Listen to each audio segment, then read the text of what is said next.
സല്ലല്ലാഹു അലൈഹി വസല്ലം തങ്ങളൊരു വാക്ക് അൽ-ഇഖ്തിസാദു ഫിൻ-നഫഖതി നിസ്ഫുൽ മഈശ, ചെലവഴിക്കുന്ന സമയത്ത് മിതത്വം പാലിക്കുക എന്നത് ജീവിതത്തിന്റെ പാതിയാണ്.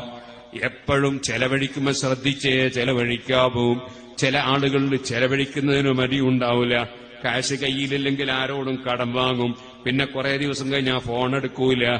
എന്നിട്ടോ അവൻ വാങ്ങിയാ കൊടുക്കാത്ത ആളാണ് എന്ന് ജനങ്ങൾ ഇങ്ങനെ പറഞ്ഞ് അവർക്ക് ഗീബത്ത് പറയാനൊരു വകുപ്പുണ്ടാക്കും. അതിന്റെ പുറമെ അവൻ കടത്തോടുകൂടെ മരിച്ചു പോകും. അത് വലിയ അപകടമാണ്.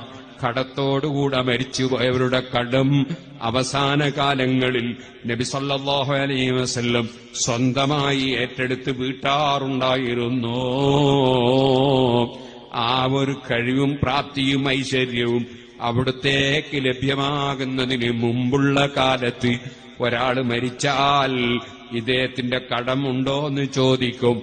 ഉണ്ടെന്ന് പറഞ്ഞാൽ ഏറ്റെടുക്കാൻ ആളുണ്ടോ എന്ന് ചോദിക്കും. ആളുണ്ടെങ്കിൽ അവരെ കൊണ്ട് ഏറ്റെടുപ്പിച്ച് മയ്യിത്ത് നിസ്കരിക്കും.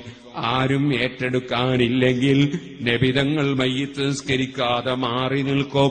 നിങ്ങൾ നിസ്കരിച്ചോളൂ എന്ന് പറയും. കാരണം അത്ര ഗൗരവമാണ് കടത്തോടുകൂടെ മരിച്ചു പോവുക എന്നത് ബോധ്യപ്പെടുത്തുകയായിരുന്നു.